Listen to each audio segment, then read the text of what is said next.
Hi viewers, என்னடா இவ ஒரு பெரிய பூசணிக்காவோட வந்திருக்கான்னு பார்க்குறீங்களா? செப்டம்பர் மாதம்னாலே கனடாவில் பூசணிக்காய் சீசன் தாங்க. பார்க்க அழகாக இருந்துச்சுன்னு நாங்களும் ஒரு பெரிய பூசணிக்காய் வாங்கிட்டு வந்துட்டோம். இவ்வளோ பெரிய பூசணிக்காவாக இருக்கே, இதை வச்சு என்ன பண்ணுறதுன்னு திங்க் பண்ணிட்டு இருக்கும்போது தான் எனக்கு டக்குன்னு ஞாபகம் வந்தது பம்கின் அல்வா. வாங்க எப்படி பண்ணுறதுன்னு பார்க்கலாம். பம்கின்ஸ் ஃபெஸ்டிவல் வீடியோ எல்லோரும் பார்த்துருப்பீங்கன்னு நினைக்கிறேன். என்னங்க, ரொம்ப இன்ட்ரெஸ்டிங்காக இருந்துச்சா? பார்க்காதவங்க டிஸ்கிரிப்ஷன் லிங்க் கொடுத்துருக்கேன், கிளிக் பண்ணி பார்த்துக்கோங்க.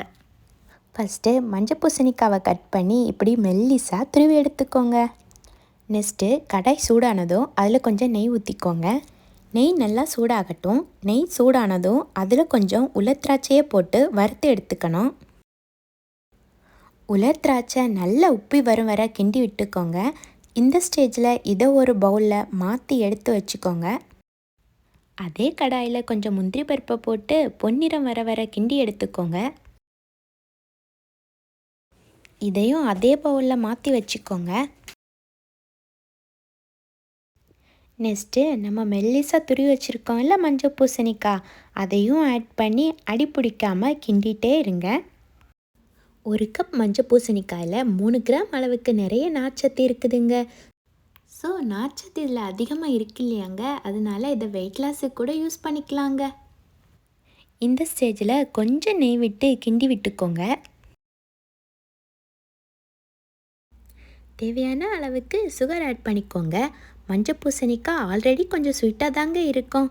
நம்ம ஒரு ஹல்வாக்கு நார்மலாக எப்படி சுகர் ஆட் பண்ணுவோமோ அதை விட கொஞ்சம் கம்மியாகவே சுகர் ஆட் பண்ணிக்கோங்க. லோ ஃப்ளேமில் வச்சு அடிப்பிடிக்காமல் கிண்டி விட்டுக்கிட்டே இருங்க. பால் ஸ்மெல் உங்களுக்கு பிடிக்கும்னா இந்த ஸ்டேஜில் கொஞ்சம் பால் ஊற்றிக்கலாம். பால் ஊற்றுறது ஒரு ஆப்ஷன் தாங்க, இல்லாமல் பண்ணாலும் நல்லா தான் இருக்கும்.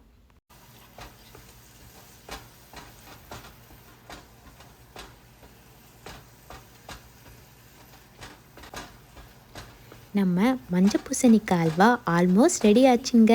இதில் கொஞ்சம் மணத்துக்காக ஏலக்காய் பொடியை தூவி விட்டுக்கோங்க. லாஸ்ட்டாக நம்ம நெய்யில் வறுத்து வச்சுருக்க முந்திரி பருப்பு உலர் திராட்சையை ஆட் பண்ணிக்கலாங்க. அவ்வளோதான், நம்ம மஞ்சள் பூசணிக்காய் அல்வா ரெடி ஆகிடுச்சிங்க. வாங்க சாப்பிட்லாம். இது ஒரு சிம்பிளான ரெசிபி தாங்க.